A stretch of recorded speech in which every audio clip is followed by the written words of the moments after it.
तेज बारिश में गुड़िया अपनी माँ की लाश पर रो रही थी। उसकी माँ की मौत बारिश में भीगने के कारण हो गई, क्योंकि रानो चिड़िया कई दिनों से बीमार थी और घर न होने की वजह से उसकी मौत हो गई। मम्मा, तुम मुझे छोड़कर कहाँ चली गई? अब मैं आपके बिना कैसे रहूंगी? मैं कहाँ जाऊंगी? मम्मा प्लीज आप वापस आ जाओ। गुड़िया फूट फूट कर रो रही थी। तभी मम्मा चिड़िया की आत्मा उसके शरीर से निकल जाती है। वो एक चुड़ैल बन जाती है। बेटी गुड़िया, मैं तुझे छोड़कर कहीं नहीं गई। भले ही मैंने अपना शरीर छोड़ दिया है, लेकिन मैं तुझे मुसीबत में छोड़कर नहीं जा सकती। अपनी माँ को देखकर गुड़िया उसके गले लग जाती है और आत्मा चिड़िया गुड़िया को लेकर एक पाइप में जाती और अपनी बेटी को बारिश से बचाती। बेटी गुड़िया, हमारे पास रहने को कोई घर नहीं है। अब से हम इसी पाइप में रहेंगे और ध्यान रखना, मैं बस तब तक तुम्हारे साथ रहूंगी जब तक तुम मेरे चुड़ैल होने का राज सिर्फ राज रखोगी। मम्मा, मैं आपसे वादा करती हूँ, मैं आपके चुड़ैल होने की बात किसी को नहीं बताऊंगी, क्योंकि मैं आपको फिर से खोना नहीं चाहती। आपके साथ रहना चाहती हूँ। मैं किसी से कुछ नहीं कहूँगी। अब से यही मेरा घर होगा। फिर मम्मा चिड़िया गुड़िया को गले से लगा लेती है और दोनों माँ बेटी पाइप के अंदर सो जाती हैं। लेकिन जब सुबह होती है तो उसकी मम्मा नहीं थी। गुड़िया परेशान हो जाती है। मम्मा, मम्मा, आप कहाँ चली गई? आपने तो वादा किया था, फिर मुझे छोड़कर क्यों चली गई? गुड़िया को तेज भूख लगी थी। वो पाइप से बाहर जाती है और एक दुकान वाले कबूतर से खाना मांगती। दुकान वाले काका, मुझे बहुत तेज भूख लगी है, क्या आप मुझे थोड़ा खाना दे सकते हो? क्योंकि मुझे खाना बनाकर देने वाले मेरी माँ इस दुनिया में नहीं रही, मैं अनाथ हूँ। कृपया आप मुझे थोड़ा खाना दे दो, मैं भूखी हूँ। दुकान वाले कबूतर को चिड़िया की बेटी पर बहुत दया आती और वो उसे थोड़ा खाना दे देता है। लो बेटी, तुम पेट भर खाओ, ऐसे भूखे रहने का हक किसी को नहीं। गुड़िया खुशी खुशी वो खाना लेकर खा लेती है और नदी पर पानी पीने जाती। वो पूरा दिन यहाँ वहाँ भटकते हुए बिताती और शाम होने पर अपने पाइप घर में चली जाती। जैसे ही रात होती तो गुड़िया की मम्मा चिड़िया वहाँ पर फिर से आ जाती, जिसे देखकर गुड़िया तो भावुक हो जाती है। मम्मा, आप कहाँ चली गई थी? आप शायद माँ होने का फर्ज भूल गई हो। आपको पता भी नहीं होगा कि आपकी अनाथ बेटी कहाँ भटक रही होगी। मैंने कैसे कैसे अपना पेट भरा, आपको तो कुछ नहीं पता। पता नहीं अब कहाँ से आई हो। गुड़िया नाराज हो गई थी। मम्मा चिड़िया तो बहुत उदास थी। बेटी गुड़िया, ऐसे ना बोलो, मेरी शक्तियाँ दिन में चली जाती हैं। मुझे माफ कर दे मेरी बेटी, मैं सिर्फ रात के समय में ही तेरे पास आ सकती हूँ। दिन में मेरी शक्तियाँ काम नहीं करती। बताओ अब मैं क्या करूँ? तुमसे दूर जाने का मेरा भी मन नहीं है, लेकिन अब से जाना पड़ेगा। अपनी मम्मा की बात सुनकर गुड़िया उदास हो जाती है और बचे कुचे खाने को खाकर सो जाती है। अब तो ऐसे ही दिन बीतने लगे थे। गुड़िया मांग मांग कर अपना गुजारा करती और अपनी मम्मा के साथ रहती। एक दिन गुड़िया जब नींद से जागी थी तो चौंक जाती है। उसकी मम्मा उसके पास बैठी थी। मम्मा, आज तो आप गायब नहीं हुई, अब तुम हमेशा मेरे साथ रहोगी। हाँ बेटी, अब मैं शक्तिशाली चुड़ैल बन गई हूँ। अब हमेशा मैं तुम्हारे साथ रहूंगी, तुम्हें छोड़कर कहीं नहीं जाऊंगी, तुम्हारी रक्षा करूंगी। अब मम्मा चिड़िया अपनी बेटी के साथ रहती। गुड़िया कभी कबूतर से तो कभी कौवों के घर से खाना मांग कर लाती और अपना पेट भरती। वो अपनी मम्मा चिड़िया के साथ बहुत खुश थी। कबूतर अंकल जी, मुझे खाना दे दो, आज मुझे जल्दी घर जाना है। फिर गुड़िया खाना लेकर चली जाती है। अरे, ये बच्ची अनाथ है और हर रोज मुझसे खाना ले जाती है, लेकिन ये बेचारी कहाँ रहती होगी, अकेले कहाँ सोती होगी, आज मुझे देखना होगा। ऐसे सोचकर कबूतर गुड़िया का पीछा करता और उसी पाइप घर के पास पहुँच जाता, जहाँ गुड़िया अपनी मम्मा चुड़ैल के साथ बातें कर रही थी। अरे बाप रे, इस बच्ची पर तो चुड़ैल का साया है, मुझे इस बेचारी की मदद करनी होगी। कबूतर बहुत डर जाता है। वो भागा भागा अपने दोस्त कालू के पास जाता और उसे सारी कहानी बताता। कालू दोस्त, एक छोटी बच्ची मेरी दुकान से हर रोज खाना लेकर जाती है। आज मैंने उसका पीछा किया तो देखा उस पर एक चुड़ैल का साया है। वो उसे अपने साथ एक पाइप में रखती है। बेचारी उस बच्ची पर क्या बीत रही होगी, हमें उसकी मदद करनी चाहिए। हाँ हाँ यार, आपने ठीक कहा। चलो हम उस बच्ची की मदद करते हैं। मैं एक तांत्रिक को जानता हूँ, वो उस चुड़ैल को भगा देगा। जल्दी से मेरे साथ चलो। फिर वो दोनों एक तांत्रिक बाबा के पास जाते और उसे सारी कहानी बताते। अगर तुम्हारी बात सच हुई तो उस बच्ची की जान खतरे में है। हमें अभी चलना होगा और उस चुड़ैल को बंदी बनाना होगा। फिर वो सब भागे भागे उसी पाइप घर के पास आ जाते और तांत्रिक उल्लू मंत्र पढ़ने शुरू करता। रानो चिड़िया बाहर आती है। तुम कौन हो? हम माँ बेटी के बीच क्यों आ रहे हो? हमें अलग करना क्यों चाहते हो? चले जाओ, हमसे दूर चले जाओ। नहीं, मैं तुम्हें लेके जाऊंगा। तुम इस बच्ची को सता रही हो, तुम्हें इसे छोड़ना होगा। मैं भला अपनी बेटी को क्यों सताऊंगी? मैं तो खुद हालातों की मारी हूँ। जरा हमें भी तो बताएं, आपके साथ ऐसा क्या हुआ था? देखे तांत्रिक बाबा, मैं अपनी बेटी को बारिश से बचाने की कोशिश कर रही थी। मेरे पास घर नहीं था और तेज बुखार आने से मेरी बारिश में मौत हो गई और तब से मैं चुड़ैल बन गई। इसमें मेरा क्या कसूर है? मैं बस अपनी बेटी के साथ रहना चाहती हूँ, किसी को दुख नहीं पहुँचाना चाहती। देखे चुड़ैल बहन, अब आप एक चुड़ैल हो, आपका यहाँ रहना ठीक नहीं। आपकी बच्ची को मैं गोद लेता हूँ। मेरे कोई संतान नहीं, अपनी बेटी जैसा ख्याल रखूंगा। अब आप इसे छोड़ दें। हाँ कबूतर भाई, अगर आप मेरी बेटी की परवरिश करोगे तो मैं चली जाऊंगी, मुझे मुक्ति मिल जाएगी। हाँ हाँ चुड़ैल बहन, मैं आपकी बेटी को अपनी बेटी जैसे पालूंगा। मेरे कोई संतान नहीं, आज से ये मेरी बेटी होगी। फिर मम्मा चिड़िया को मुक्ति मिल जाती है। वो धीरे धीरे आसमान की तरफ चली जाती और गुड़िया कबूतर के साथ खुशी खुशी रहने लगती। कबूतर की पत्नी लूसी उसका बहुत ध्यान रखती और उसका एक बड़े स्कूल में दाखिला करवाती, जिस कारण गुड़िया पढ़ाई कर पाती। आपका धन्यवाद। रानो चिड़िया जंगल की सबसे ईमानदार चिड़िया थी। वो हमेशा सच्चाई के रास्ते पर चलती, कभी किसी का बुरा नहीं सोचती। उसी जंगल में दो शैतान कौवे आए थे। वो तो कभी मेहनत करना ही नहीं जानते। तोते, ये अमरूद कहाँ से लाए हो? बड़ी मुश्किल से लाया हूँ ये अमरूद, आसानी से पका अमरूद नहीं मिलता। लेकिन तोते, हमने तो सुना था तुम मिर्ची खाते हो, तो अमरूद का क्या करोगे? लाओ, ये अमरूद हमें दे दो। ऐसे बोलकर कालू मिट्ठू को पकड़ लेता है और गौरी उसका अमरूद छीन लेती है। मिट्ठू रोता रह जाता। गौरी कालू वो अमरूद झट से खा जाते हैं। दुष्ट कौवा, मेरा अमरूद छीन लिया, मैं कितनी मेहनत से लाया था। ऐसे मिट्ठू तोता रोता रह जाता। कालू गौरी वहाँ से चले जाते हैं। गौरी, ज्यादा अमरूद तुम खा गई, मेरा पेट अभी नहीं भरा।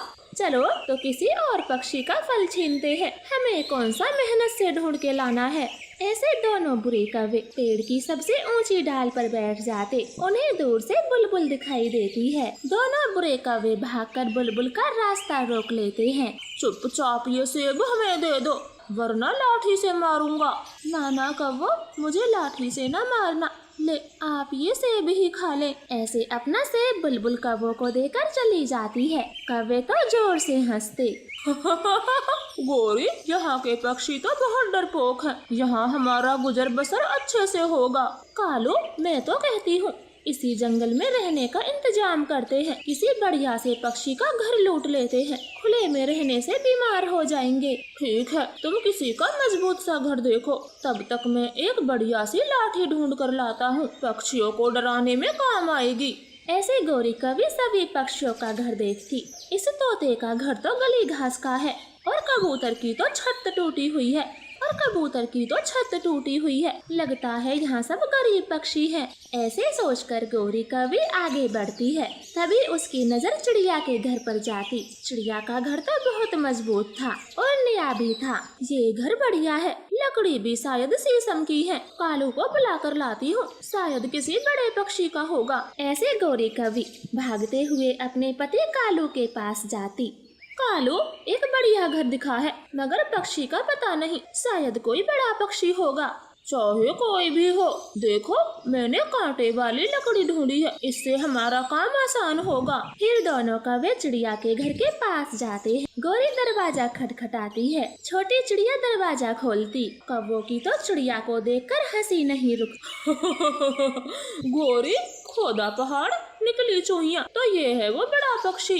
कालू जी, इससे तो मैं खुद ही निपट लेती, आपको खामे खां बुलाया। कौवे, आप कौन हो और मुझसे क्या चाहते हो? छोटी चिड़िया, हमें तुम्हारा घर बहुत पसंद आया, अब यहाँ से बाहर निकलो।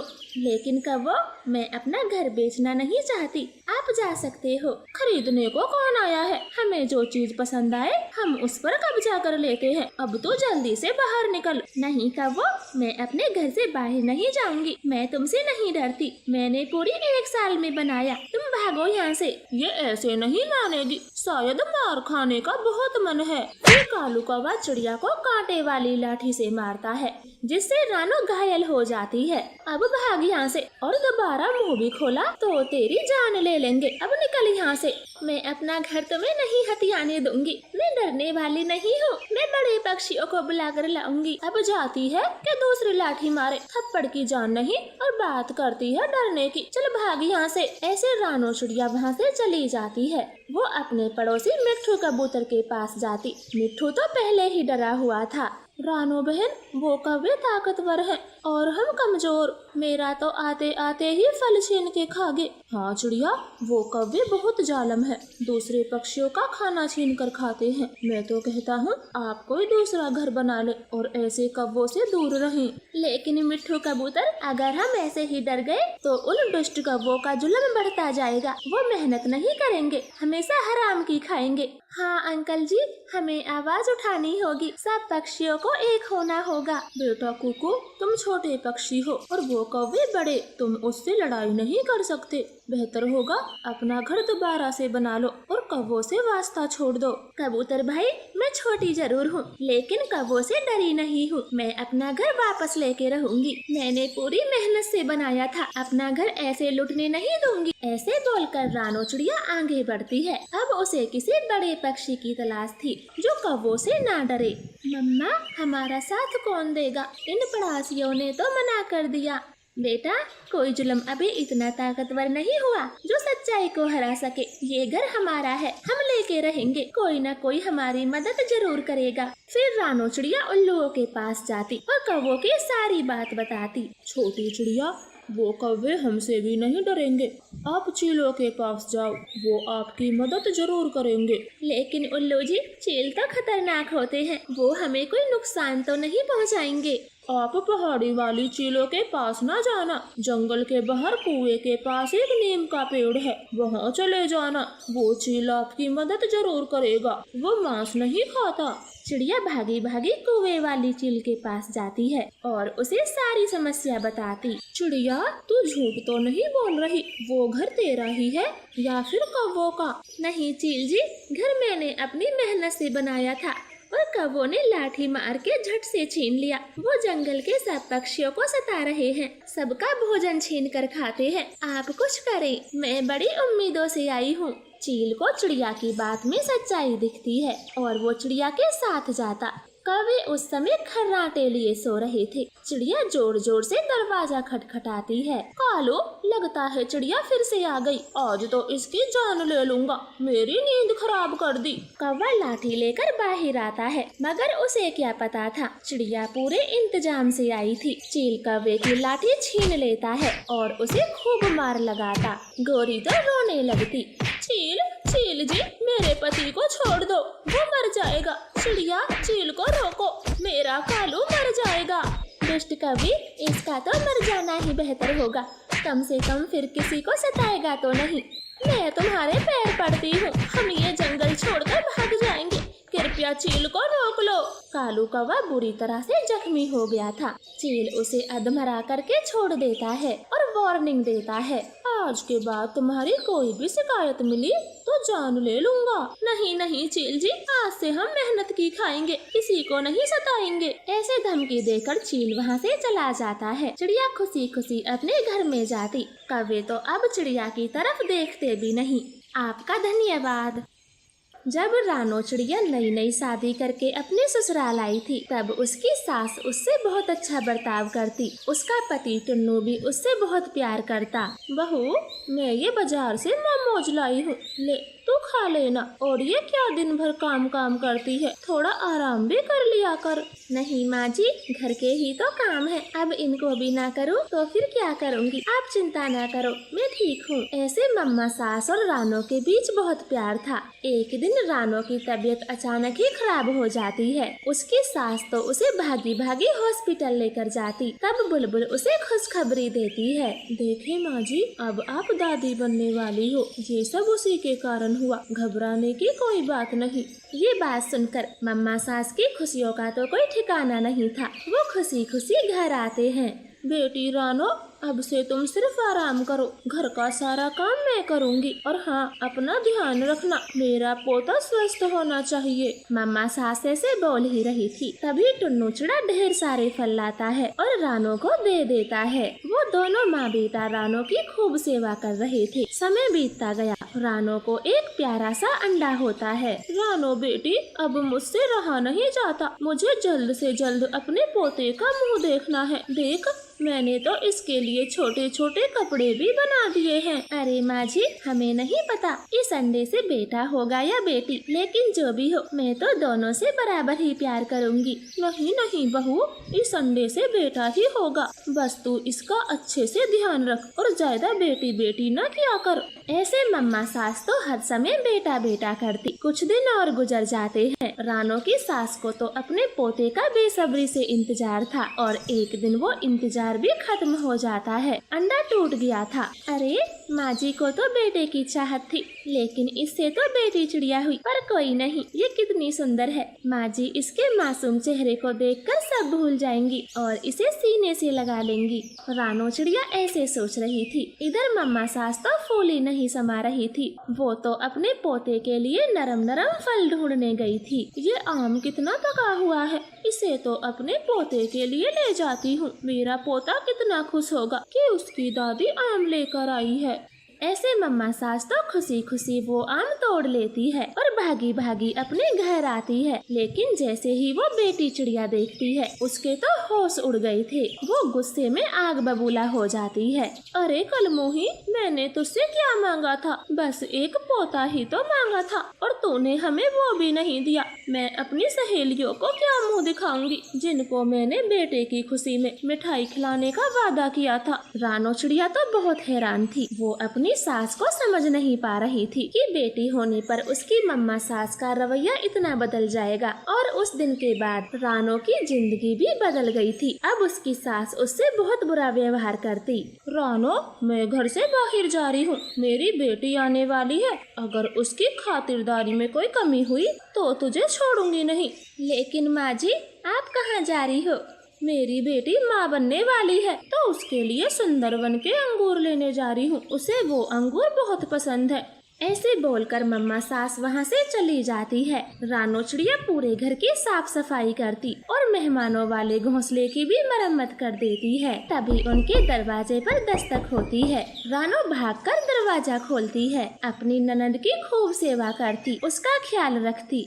लेकिन वो भी माँ की ही बेटी थी। वो रानो को ताने सुनाने से पीछे नहीं हटती। भाभी, आपने तो हमें धोखा दिया। माँ कितना खुश थी, उसे पोता होगा, लेकिन आपने सारे अरमानों पे पानी फेर दिया। ये बेटी पैदा करके रख दी। दीदी, इसमें मेरी ही क्या गलती है? ये सब तो ऊपर वाले के हाथ में है। इसमें भला मैंने क्या कर दिया? अब आप भी तो माँ बनने वाली हो। आपको पता है तुम्हें बेटा होगा या बेटी? रानो का ऐसा जवाब मिलने पर सोनी चिड़िया को तो बहुत बुरा लगता है और वो रोने लगती है। उसी समय मम्मा सास भी घर आ जाती है। अरे मेरी बेटी रो क्यों रही है? तुझे क्या हुआ? माँ, भाभी ने मुझे बहुत सुनाया, बोल रही थी तुम्हें बेटी होगी। तेरी इतनी हिम्मत, आने दे टुन्नू को। आज तेरी धुलाई न करवाई तो मेरा नाम बदल देना। ऐसे मम्मा सास भागी भागी टुन्नू को बुलाने जाती है और उसे खूब भड़काती है। रानो की बेवजह ही खूब पिटाई करता है। रानो तो मार खा के बेहोश हो गई थी। देखें टुन्नो, तुम्हारी पत्नी माँ बनने वाली है और तुमने इस पर हाथ उठाया, ऐसी क्या वजह थी? माफ करना डॉक्टर, अब से ऐसा नहीं होगा, बस मुझे बहुत गुस्सा आ गया था। रानो, मैं माफी चाहता हूँ। ऐसे टुन्नू चिड़ा रानो को घर लेकर आता है। मम्मा सास तो उसकी फिर से माँ बनने की बात सुनकर बहुत गुस्सा होती है। ये रानो एक नंबर की कलमुही है, मुझे जरा भी विश्वास नहीं। चल हम किसी बाबा के पास चलते हैं, क्या पता ये फिर से मेरी छाती पे बेटी रख दे। ऐसे दोनों माँ बेटी एक तांत्रिक के पास जाती हैं और उसे सारी बात बताती हैं। देख बुढ़िया, तेरी बहू को बेटी होगी और तेरी बेटी को लड़का होगा। ध्यान रखना, इस तांत्रिक ने क्या कहा था। अब मेरी दक्षिणा दे दो। रानो की सास तो बहुत गुस्से में थी। वो दक्षिणा देकर सीधा घर आती है और गुस्से में रानो को घर से बाहर निकाल देती है। अचानक मौसम खराब हो गया था, बारिश बहुत जोरों से थी। रानो बारिश से बचने के लिए एक स्टेशन पर जाती है और वहाँ एक ट्रेन के खाली डब्बे को अपना घर बना लेती है, जो काफी समय से वहाँ रुका पड़ा था। मम्मा, दादी माँ बहुत बुरी है, अब हम उनके घर कभी नहीं जाएंगे, हमेशा इसी ट्रेन में रहेंगे। हाँ बेटी, वहाँ घुट घुट के जीने से तो अच्छा है मैं यहीं से कोई काम कर लूंगी। ऐसे सोचकर रानो चिड़िया ट्रेन में छोले कुलचे बेचने का काम करती है और अपनी बेटी का पेट पालती है। समय गुजरता गया, उसने एक छोटे से अंडे को जन्म दिया था, जिससे बेटा चिड़ा बाहर आता है। रानो और गुड़िया तो बहुत खुश थी और दूसरी तरफ उसकी ननद पर बेटी चिड़िया होती है। वो दोनों तो बहुत दुखी थी। बेटी, अगर तेरे पति को पता चला कि तूने एक बेटी चिड़िया को जन्म दिया है, वो तुझे घर से निकाल देगा। इससे अच्छा तो यही होगा, ला मैं तेरी बेटी को कहीं छोड़ आती हूँ, ना रहेगी बेटी और ना रहेगी कोई चिंता।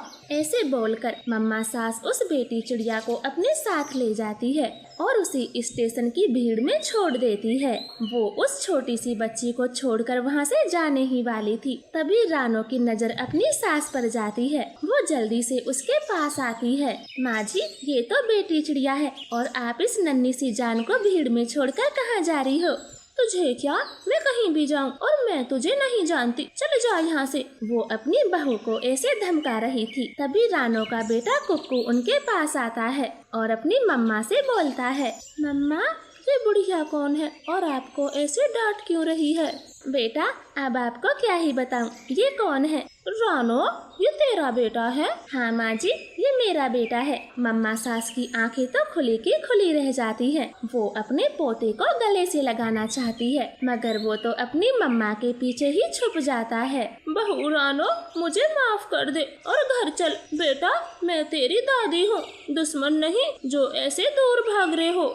नहीं माँ जी, अब मैं आपके साथ नहीं चलूंगी और बेहतर होगा आप इस बच्ची को अपने साथ ले जाएं। ले चलूंगी बहू, पर तू भी मेरे साथ चल। मुझे अपनी गलती का एहसास हो गया है, मैं तेरे आगे हाथ जोड़ती हूँ, मुझे माफ कर दे और बच्चों को लेके घर चल। ऐसे मम्मा चिड़िया को रोते देख रानो उसे माफ कर देती है और दोनों बच्चों को लेकर अपनी सास के साथ चली जाती है। रानो अपनी ननद को भी खूब समझाती है कि बेटियां तो जीवन में अनमोल होती हैं और उनसे ही सारी खुशियाँ आती हैं। भाभी, अब मैं भी अपनी बच्ची से खूब प्यार करूँगी, उसे कभी अकेले छोड़ने की बात नहीं करूँगी। मैं चलती हूँ। ऐसे रानो की ननद अपने घर चली जाती है और रानो का जीवन खुशियों से भर जाता है। आपका धन्यवाद।